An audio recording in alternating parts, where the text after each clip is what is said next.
Olá, professor! A paz do Senhor. Eu sou o Lucas Gomes e quero lhe dar as boas-vindas à nossa segunda aula deste trimestre. E terá por tema Sal da Terra e Luz do Mundo. Eu imagino que você deva estar aprendendo muito, pois é o meu caso com esta lição.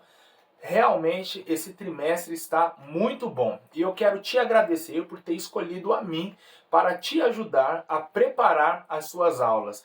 A grande verdade é que aqui eu não darei uma aula propriamente dita, eu quero aproveitar o seu tempo e por isso não irei demorar, serei bem objetivo, porque a minha proposta é lhe dar algumas ideias, lhe apresentar uma proposta pedagógica para trabalhar com os seus alunos no domingo na sua igreja. Pois bem, se você quiser ir além, eu quero te convidar para participar do grupo Sala dos Professores EBD no WhatsApp. Toda semana eu e diversos professores de todo o Brasil nos reunimos e conversamos sobre a lição, compartilhamos conteúdos de aprendizado e eu tenho certeza que vai ser importante para você. Se você quiser participar, abaixo está o link para o meu contato no WhatsApp, você falará diretamente comigo e eu terei o imenso prazer em te incluir neste grupo.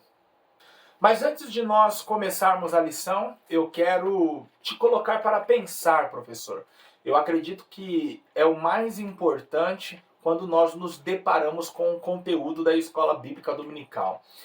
Paulo fala aos Efésios que a fé é suficiente para salvar e não somos salvos pelas obras.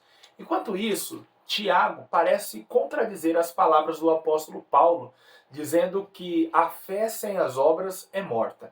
Aqui nós temos uma aparente contradição e parece que existem dois ensinos diferentes. Eu quero perguntar a você se Paulo e Tiago estão se referindo à mesma coisa ou de fato há uma divergência entre eles dois. Para você não achar que é coisa minha querendo colocar aí tempero onde não deve se colocar, Martinho Lutero foi um dos homens a pensar que Tiago deveria ser retirado do canon das Sagradas Escrituras, pois para Martinho Lutero Tiago era uma epístola de palha. Isso mesmo, ele não concordava muito com essa ideia de que a fé sem as obras é morta. Então fica por aí, nós iremos discutir isso ao longo da lição e eu terei o imenso prazer de também saber a sua opinião. Sal da terra, luz do mundo. Este será o tema da próxima lição, a segunda deste trimestre em 2022. E logo na introdução, o comentarista nos chama a atenção para os objetivos do sermão que Jesus ministrou. Nesta lição, enfatizaremos o papel de sal e luz que o cristão deve ter no mundo. Não basta denominar-se cristão, mas sim fazer a diferença no lugar onde vivemos. Se nós observarmos uma das máximas do cristianismo, do evangelho, é a mudança de atitude. Ou seja, é o poder de influência do cristão na sociedade.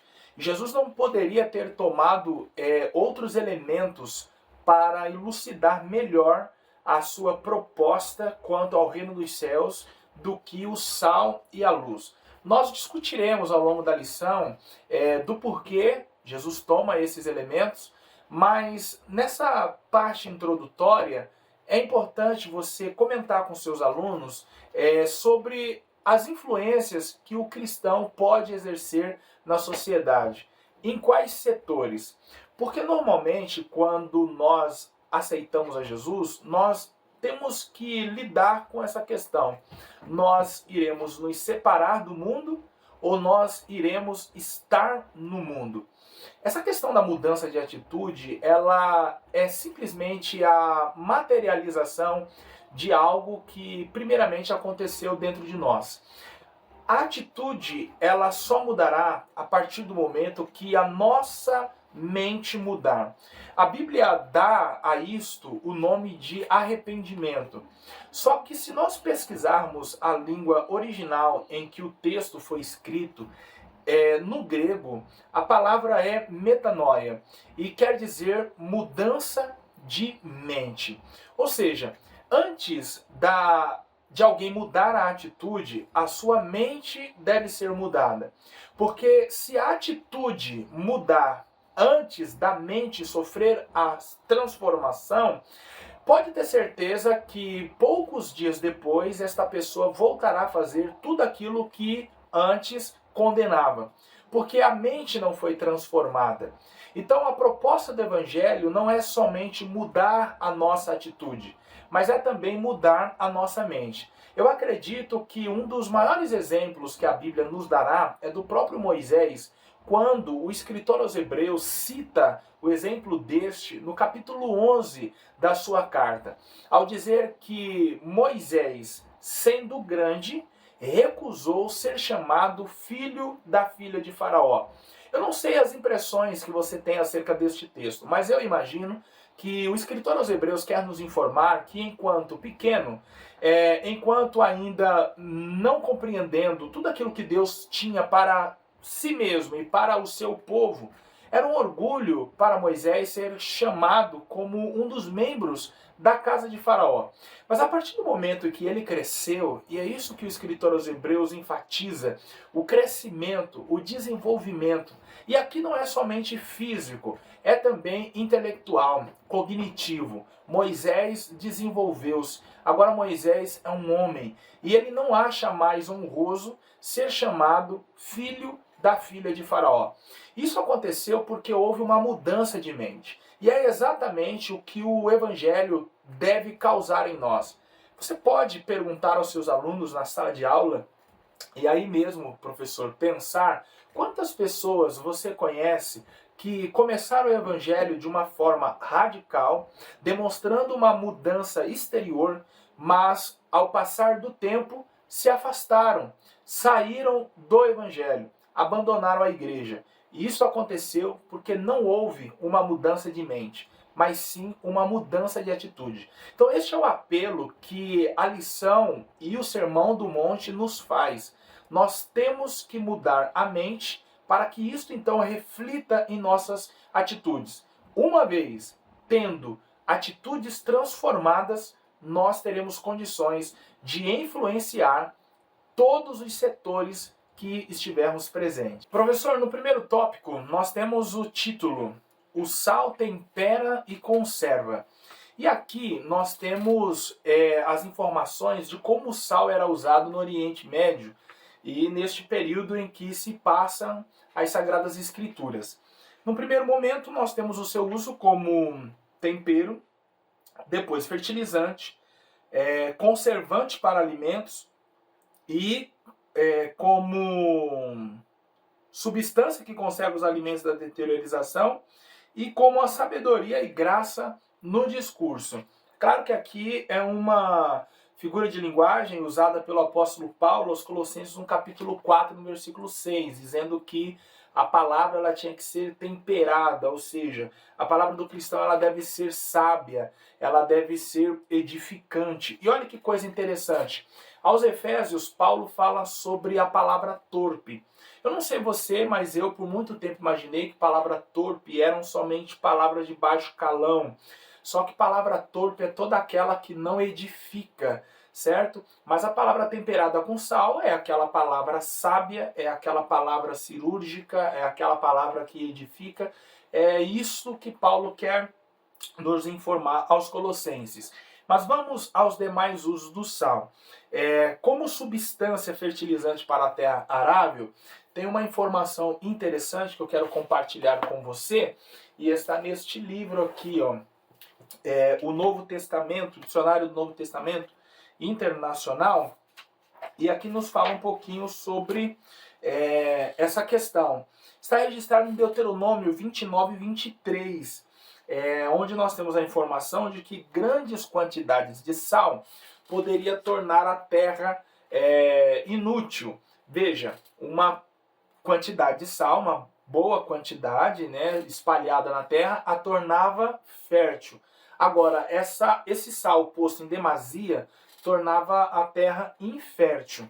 Então, vá anotando aí esses pontos, marcando, porque todos eles nos fará compreender o porquê Jesus fez uso do sal para ilustrar o seu sermão.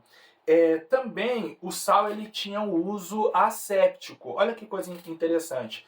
O que é algo antisséptico? Antisséptico é aquilo que combate a corrupção. Vou dar um exemplo dos enxaguantes bucais. Eles são antissépticos, ou seja, as bactérias presentes em nossa boca são eliminadas por esses enxaguantes bucais, porque eles agem combatendo a corrupção do lugar. Agora, o sal ele não é antisséptico, ou seja, se o alimento já estiver estragado, pensa aí na carne, não adianta pôr sal. O sal ele não fará nada para reverter a situação. Mas o sal ele é asséptico, ou seja, ele deve ser posto no alimento enquanto ainda bom, para impedir que ele se deteriore. Então, anote mais essa aí, professor. Também nós temos a informação no livro do profeta Ezequiel do sal sendo usado para esfregar a criança recém-nascida, também com essa proposta asséptica para impedir, livrar a criança de infecções e doenças. No Novo Testamento, quando Jesus fala do sal, ele diz que se ele se tornar insípido, para nada mais ele iria prestar, senão para ser pisado pelos homens. O sal insípido, que havia perdido o seu sabor, ele era jogado em dois locais, ou no telhado das casas, que eram planos e comportavam pessoas, ou então no pátio do templo. Porque quando chovia, o local se tornava escorregadio. Então jogavam sal para impedir a derrapagem. Então quando Jesus diz que o sal insípido para nada mais prestava a não ser para ser pisado pelos homens, era pensando nessa questão. No segundo ponto, fala sobre a importância do sal aqui na nossa revista. E aí diz assim: podemos dizer que o sal tem a função de dar sabor, pois um alimento na medida certa de sal é saboroso. Essa função simboliza a vida moderada, equilibrada, de modo que traz uma ideia de boa influência do crente sobre o mundo. Eu quero falar agora da diferença de equilíbrio e radicalidade. Por quê? Cristo ele nos chamou para uma vida equilibrada. Eu comentei aqui agora com vocês que o sal, conforme está na nossa lição, ele era usado como fertilizante, mas eram pequenas quantidades distribuídas na terra. Em grande quantidade, a tornava infértil, a tornava improdutível. No livro de Juízes, nós temos a informação de que quando se invadia as terras do inimigo, muitas vezes semeavam sal para torná-la infértil.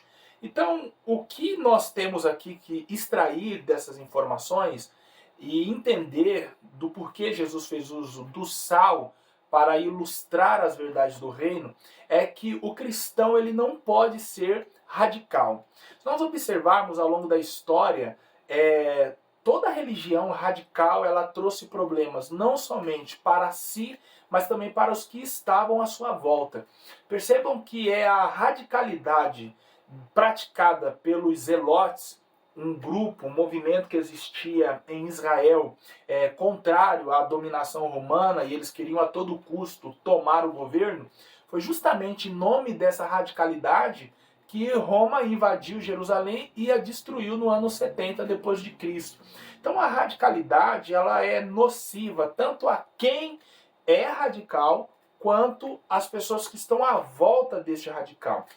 E uma vida equilibrada é muito importante ao cristão. Eu conheço pessoas, e quem sabe você deve ter feito isso, que aceitam Jesus e dizem assim: olha, eu não tenho mais contato com nenhum dos meus amigos no mundo. Ou seja, é uma postura radical. Então a pessoa diz assim: eu aceitei Jesus e eu eliminei todos os meus contatos. Agora meus amigos, meus irmãos estão dentro da igreja. Sim, Cristo ele nos chama para uma vida de ruptura. Eu tenho um livro a indicar para você, professor. Eu estou aqui olhando para ver se eu o encontro com facilidade para mostrar a você. Mas eu não achei aqui porque me veio à mente agora, mas eu vou lhe falar o nome. O Discipulado de Dietrich Bonhoeffer, um teólogo que viveu no século passado e participou ali de todo o enredo na Alemanha da Segunda Guerra Mundial, morreu em um campo de concentração. E este livro, Discipulado, escrito por Bonhoeffer, nos fala no capítulo 5, nos traz uma explanação daquilo que Jesus falou. Quem quiser ser meu discípulo deverá aborrecer pai, mãe, irmãos, cônjuge, filhos. O aborrecer aqui é você demonstrar quem ama mais e não simplesmente você virar as costas. E o Bonhoeffer faz uma explanação interessante, que ele diz que Cristo exige do discípulo o rompimento com o mundo. Então, esse rompimento ele deve ser feito porque antes as relações eram diretas. E agora, quando nós nos encontramos com Cristo, ele se torna não só o mediador entre Deus e os homens, conforme Paulo fala aos Efésios, no capítulo 4, mas Cristo também se torna o mediador entre homens e homens. Então, Cristo ele exige o rompimento, é por isso que você tem que agora aborrecer aqueles que estão à sua volta, só que a partir do momento que esse rompimento é estabelecido, Cristo passa a restabelecer as conexões. Agora já não sou mais eu diretamente com meu amigo, eu diretamente com a minha esposa, eu diretamente com os meus familiares, mas agora Cristo está no meio dessa relação. Então sou eu, Cristo, a esposa, Cristo e eu. Então ele se coloca como mediador, ou seja, ele é o mais importante nessa relação. Então, quando a Bíblia fala da moderação a partir do exemplo do Salmo, quer dizer exatamente isso. Nós temos que romper sim com o mundo, nós temos que romper sim com aqueles que atrapalham a nossa espiritualidade, mas eu deixo uma pergunta a você. A partir do momento que você romper o contato com todas as pessoas que faziam parte do seu ciclo de amizade no mundo, a quem agora, sendo cristão, você irá pregar o evangelho? Se não for a estes. Então o contato ele tem que ser restabelecido, só que agora a partir de Cristo. Ou seja, os teus amigos olharão para você e não verão mais diretamente você, mas eles olharão e verão primeiramente Cristo em você e depois você. Você não mais olhará para eles e os verá diretamente, mas você olhará para Cristo e depois para eles. Isso é ter uma vida equilibrada. Agora, os radicais, eles simplesmente viram as costas para esses que estão no mundo e não procuram mais estabelecer contato. Nós temos que entender que o nosso contato com o mundo ele também tem que ser equilibrado, ou seja, o cristão ele tem que ter, através do Espírito, a habilidade de entrar e sair de diferentes ambientes sem ser influenciado por esses ambientes. E a vida de Jesus e todo o seu ministério é um exemplo disso. Por quê? Jesus ele dialogou com prostitutas e não se prostituiu. Jesus dialogou com pecadores e não pecou. Jesus dialogou com mentirosos e não mentiu. Muito pelo contrário. Ele foi uma influência positiva na vida dessas pessoas. Então, quando Cristo diz que nós somos o sal da terra, ele está falando sobre essa vida equilibrada e essa vida de influência. Ou seja, nós não podemos ser crentes ao ponto de nos distanciarmos do mundo, ao passo de não querermos mais viver no mundo, como aconteceu no período da Idade Média com o surgimento do monasticismo. Aqueles que não queriam mais viver no mundo, porque entendiam que em sociedade eles se tornavam pecadores, se enclausuraram em monastérios para a prática do jejum, da oração, entendendo que esse distanciamento físico do mundo proporcionaria a eles uma vida de santidade. Mas a verdade é que o que estava acontecendo do lado de fora passou a acontecer dentro dos monastérios, porque o pecado, a sua presença não é física, ela é espiritual e está dentro de nós. Então nós não precisamos deixar os nossos ciclos de amizade para ter uma vida de santificação. Mas nós temos que participar destes ambientes onde há pessoas não crentes, e aí é claro que você não vai participar, você não vai para uma balada, você não vai para lugares onde produza escândalo e te faça pecar, mas eu me refiro ao ambiente de trabalho, ao ambiente de escola, ou seja, é impossível nós não estarmos em sociedade. Então, por estarmos em sociedade, nós temos que ter um equilíbrio, nos envolvermos até certo ponto, que não atrapalhe a nossa vida espiritual e também não nos distanciarmos até certo ponto. Ou seja, ponto este que nos permita ter contato com essas pessoas para ganhá-las a Jesus. Então a palavra aqui no primeiro tópico é equilíbrio.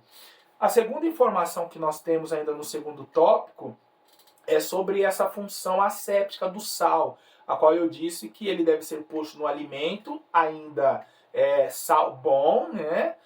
Dentro da sua validade, vamos assim dizer, e ele impedirá então o alimento de se deteriorar, de se corromper, de estragar.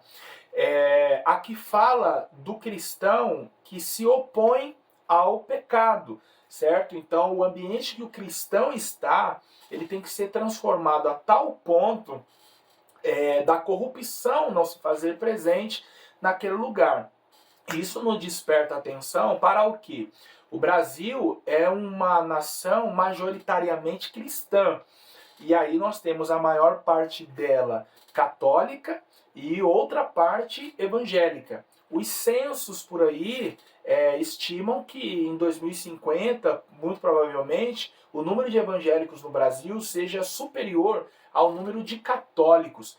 Entretanto, é possível perceber que, embora haja um grande número de igrejas, o número de evangélicos aumente a cada ano, esses mesmos evangélicos não estão exercendo um papel de influência no Brasil. Nós vamos perceber que existe a bancada evangélica na política, eles exercem uma influência ali, sim, mas ainda não chegou ao ponto de impedir que a corrupção esteja naquele lugar. Então o cristão, ele deve se fazer presente em todos os setores da sociedade e transformar esses ambientes. Então, o que nós podemos entender é que o número de evangélicos no Brasil cresce, a influência não acompanha esse crescimento. Então, o que é preciso? Nós pararmos de nos importar com o crescimento e passarmos a nos importar mais com a influência. No segundo tópico, nós temos o título A Luz Ilumina Lugares em Trevas. Conceito físico e metafórico. A luz procede dos corpos celestes.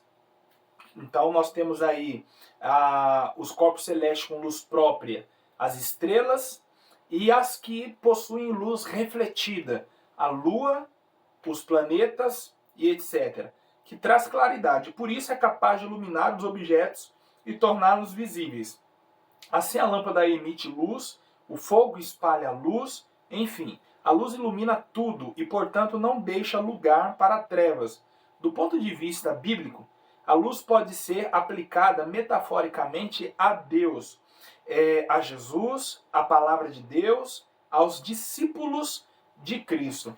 Olha só que interessante, né? Uma vez eu ouvi um pastor que já partiu para a eternidade ministrando sobre isso e impactou o meu coração e eu não me esqueci mais do exemplo que ele trouxe naquele sermão. Imagine-se em um local escuro, totalmente escuro, que você não consiga aí enxergar um palmo à frente do seu nariz. Se de repente, neste ambiente, alguém acender uma luz, pequena que seja, de um fósforo, de um isqueiro, todas as pessoas que estiverem em meio a essa escuridão irão automaticamente olhar para aquela pequena luz. E diante do medo que a escuridão lhes causa, elas irão orientar-se, direcionar-se para aquele facho de luz, por menor que seja. Com essa pequena parábola, aquele pastor ele quis dizer que nós, enquanto cristãos, por menor que nos consideremos, somos uma luz em meio às trevas. E existem muitos que dizem assim, não olha para mim, olha para Cristo. Porque se você olhar para mim, você verá um monte de falhas. Então olhe para Jesus. Irmãos, se as pessoas não olharem para nós, a fim de verem a Cristo, onde encontrarão a Cristo? Porque ele não habita em templos feitos por mãos de homens. As pessoas não devem ir à igreja para procurar a Cristo, mas elas devem se direcionar a nós, cristãos, para terem um real encontro com Cristo. Somos nós quem devemos apresentar Cristo, e isso faremos através da nossa postura em meio à sociedade. Jesus nos chamou para ser luz. Neste ambiente aqui onde estou, iluminado, se eu acender aqui mais uma luz, vou dar um exemplo a vocês do simples jogo de luz que estou fazendo uso aqui. Eu vou apagar uma lâmpada. Veja como caiu um pouco a iluminação. A partir do momento que eu a liguei, melhorou a iluminação. Mas não mudou muita coisa, porque o ambiente permanece iluminado e não estava escuro. Se nós quisermos brilhar somente em meio a outras luzes, a nossa influência não será percebida. Mas quando Jesus disse, vós sois a luz do mundo, era ele dizendo que este mundo está em trevas. Então, automaticamente, todas as pessoas que estiverem em meio à escuridão olharão para nós e buscarão em nós a direção para as suas vidas. E quando elas vierem a nós, elas deverão encontrar-se com Cristo. Jesus disse que é impossível esconder uma cidade edificada sobre um monte. Tudo aquilo que está em uma montanha está em destaque. Quanto mais uma cidade. Então Jesus aqui não está se referindo somente à posição geográfica, à elevação, mas à grandeza. Então uma cidade sob um monte, ela é visível por causa do seu tamanho e por causa da elevação em relação ao nível da cidade. Então Jesus está dizendo que a partir do momento que você se encontra com Ele e se torna um cristão, é impossível você não ser notado. Eu costumo dizer, brincar, que existem alguns linguajares, existem algumas palavras que só crente fala.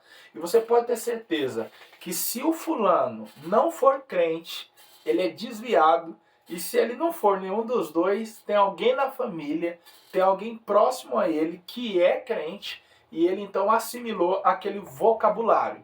Por exemplo, misericórdia, o sangue de Jesus tem poder, está amarrado, alguns gostam de falar, está repreendido, ou então eu repreendo no nome de Jesus, ou usar essa frase constantemente, no nome de Jesus vai dar certo, em nome de Jesus eu vou fazer. São palavras que fazem parte do vocabulário cristão. Então, por mais que a pessoa tente esconder-se, em algum momento ela vai falar algo que irá denunciá-la. Foi exatamente o que aconteceu com o apóstolo Pedro, quando ainda discípulo, acompanhando de longe a condenação de Jesus. Ele foi descoberto pela criada, pelos servos, porque a maneira dele falar, a maneira dele se comportar, era exatamente igual à de Cristo. A grande questão aqui é que Cristo era semelhante a eles. Na verdade, as pessoas ali se confundiam. Por quê? Cristo era igual aos discípulos e os discípulos iguais a Cristo. Judas, para identificá-lo, teve que dar como sinal aos fariseus e saduceus um beijo em Jesus. Por quê? Ele era exatamente igual aos seus discípulos, no que tange à vestimenta, ao comportamento. Então é isso que o Evangelho exige de nós, essa similaridade, essa igualdade com Cristo. Quando eu sei que sou um cristão genuíno? Quando eu me pareço com Cristo. Quando as pessoas saberão que eu sou um cristão genuíno? Quando elas olharem para mim e verem a Cristo. Então, cristão algum consegue esconder-se por muito tempo. E quando ele é descoberto, ele precisa testemunhar, testificar de Cristo. Em Mateus capítulo 5, versículo 16, está um versículo que amo, está um texto que aprendo muito todas as vezes que leio e procuro então aplicá-lo à minha vida. Jesus diz assim: assim resplandeça a vossa luz diante dos homens. Aqui ele estava falando da cidade que não pode ser escondida e também da candeia que não é acesa e posta debaixo do alqueire. Porque uma vez estando debaixo do alqueire, ela produzirá sombras e não irá esclarecer caminhos. Aí Jesus diz: assim resplandeça a vossa luz diante dos homens, para que vejam as vossas boas obras e glorifiquem o vosso Pai que está nos céus. Então, veja bem, assim resplandeça a vossa luz, para que os homens vejam as vossas boas obras. Enquanto existem aqueles que dizem assim, não olhem para mim, olhem para Cristo, se demonstrando pessoas covardes, que não querem se apresentar como cristãs, não querem influenciar, não querem que seu testemunho seja observado e por isso elas criticadas enquanto cristãs. Do outro lado nós temos pessoas que dizem assim, eu não faço nada para que os homens vejam, sabe? Eu faço para que Deus veja. Nós temos que saber diferenciar um dos pontos do sermão de Jesus, que ele fala que nós temos que dar com a direita para que a esquerda não veja. Quando Jesus ele fala isso, ele não quer dizer que você deve fazer algo escondido, que você deve fazer algo sem que ninguém veja, sem que ninguém perceba. Quando Jesus diz para nós darmos com a mão direita para que a esquerda não veja, ele está fazendo um alerta acerca de nós mesmos. Ou seja, você não pode fazer nada e depois sentir falta daquilo que você deu. Depois arrepender-se daquilo que você fez. Ou então você lançar em rosto de alguém, olha, eu fiz e... Não, você simplesmente tem que fazer e entender que você investiu no reino, que você fez para Deus. Agora, o você divulgar o que você fez nem sempre quer dizer que em você há um espírito altivo, que você quer se engrandecer, que você quer se ensoberbecer. Senão, em que esfera atuariam os testemunhos? O que são testemunhos, se não falar aquilo que acontece em nossas vidas e aquilo que nós fazemos? Então nós temos que saber diferenciar um testemunho, algo que fazemos e contamos para que o Senhor seja glorificado, e algo que nós fazemos e contamos para que nós sejamos glorificados. Eu sou totalmente a favor de publicar, de divulgar aquilo que nós fazemos para que o Senhor seja glorificado. Porque o testemunho ele motiva, ele levanta, ele anima pessoas a fazerem a mesma coisa. Então existem pessoas que dizem, olha, eu não faço nada para que os homens vejam, eu faço só para Deus. Olha o que Mateus 5,16 nos diz. Assim resplandeça a vossa luz diante dos homens, para que vejam as vossas boas obras e glorifiquem a Deus. Então os ímpios glorificarão ao Senhor a partir do momento que verem em nós boas obras, ou seja, as nossas boas obras farão os homens glorificarem ao Senhor. Darei um exemplo, uma pessoa que sai das drogas e aí ela é liberta e ela agora passa a resgatar pessoas nessa mesma condição de vida e é possível perceber que ela mudou, é um novo homem, é uma nova mulher. A sociedade olhará para ele e irá glorificar o Senhor. Pode ser que não abra a boca e diga literalmente glória a Deus, mas ao somente olhar para essa pessoa e dizer assim, fulano mudou, rapaz, depois que foi para a igreja ou agora é crente, ali Deus já está sendo glorificado, porque através do testemunho nós podemos ganhar inúmeras pessoas. Então as nossas obras fazem os homens glorificar ao Senhor e também questioná-lo. Esse é o X da questão, certo? Eu já ia me esquecendo. Sobre esse tópico aqui ainda, né, o segundo, o comentarista traz à tona o texto de Salmo 119, verso 105. Lâmpada para os meus pés é a tua palavra e luz para o meu caminho. Anos atrás, estudando sobre o texto, eu descobri que na Palestina, as viagens à noite, elas eram muito perigosas, né? Na verdade, o Império Romano que trouxe uma certa segurança nas estradas, mas mesmo assim viajar à noite não era algo muito tranquilo. Isso porque as ruas não eram bem iluminadas, então facilitava ali muitos esconderijos a assaltantes. Então o que se fazia normalmente? Amarrava-se nos tornozelos pequenas lamparinas, para que então, ao pisar, o caminho fosse iluminado e a pessoa não tropeçasse, certo? Diante da escuridão. Então, a palavra de Deus, ela serve para iluminar as nossas vidas. A partir do momento que nós vivemos a palavra, nós nos colocamos na posição dos astros, como disse aqui na revista, que refletem luz. O cristão não tem luz própria. Então a luz que ele emite é da palavra de Deus, é de Cristo na sua vida. Então quanto mais de Cristo nós tivermos em nossas vidas, mais luz de Deus nós iremos irradiar. E aí no terceiro ponto do segundo tópico diz assim, ó, a luz em lugares de trevas.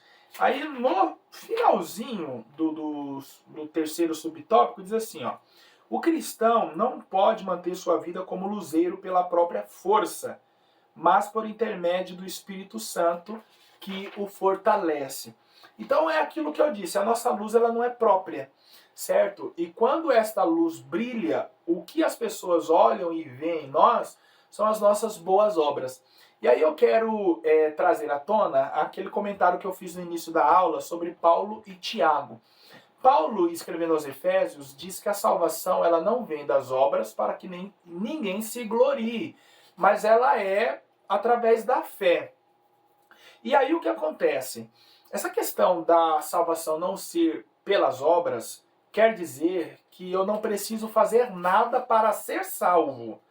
Eu não precisei dar uma quantia em dinheiro, eu não precisei, por exemplo, ter uma vida em santificação para depois ser salvo. Não, pecador enquanto era, fui salvo por causa da fé que depositei em Cristo mediante o seu sacrifício na cruz do Calvário. Então Paulo diz que isso é suficiente para o homem ser salvo. A sua fé em Jesus. Ele não precisa fazer como se entendia no judaísmo.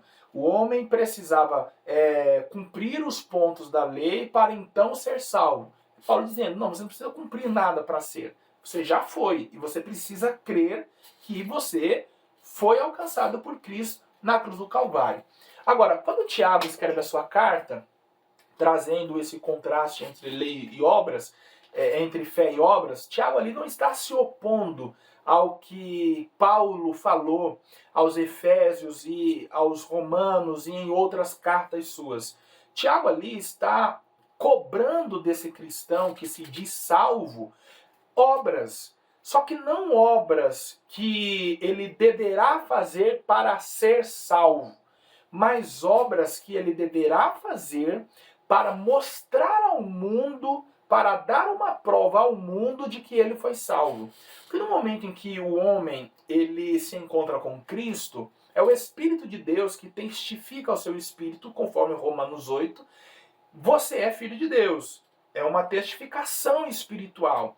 Então a aceitação, ela é entendida por Deus como uma ação deste homem que reconhece o sacrifício na cruz do Calvário, certo? Internamente, Deus sabe que ele foi salvo.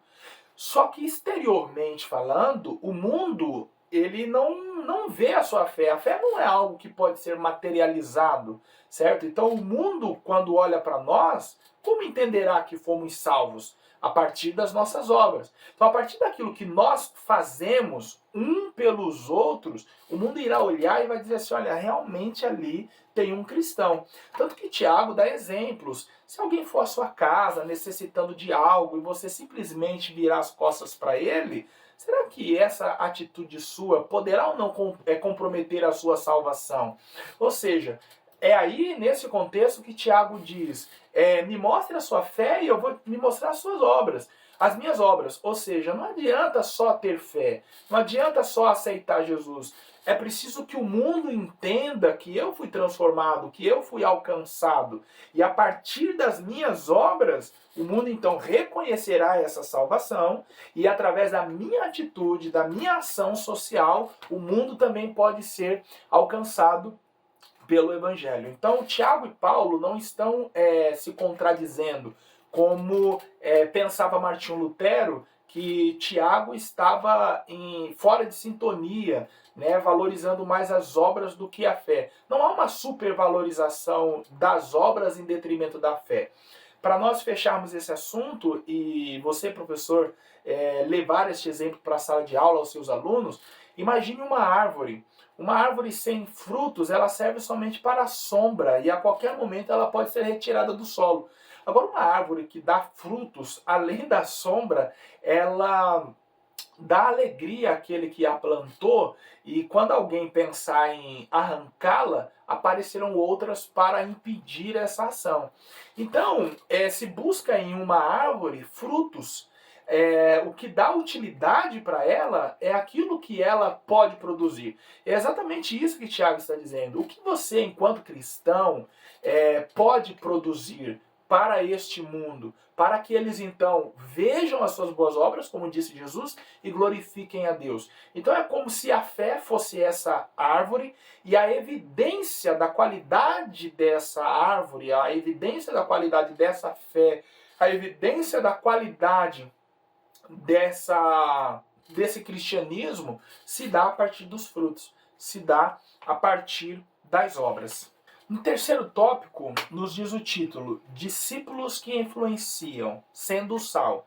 O sal não aparece, pois atua de maneira oculta e silenciosa. Essa referência nos ensina que antes de testemunharmos publicamente é preciso renovar o homem interior. Todo alimento que você vai ingerir, que você vê o sal, você já subentende que ele está salgado.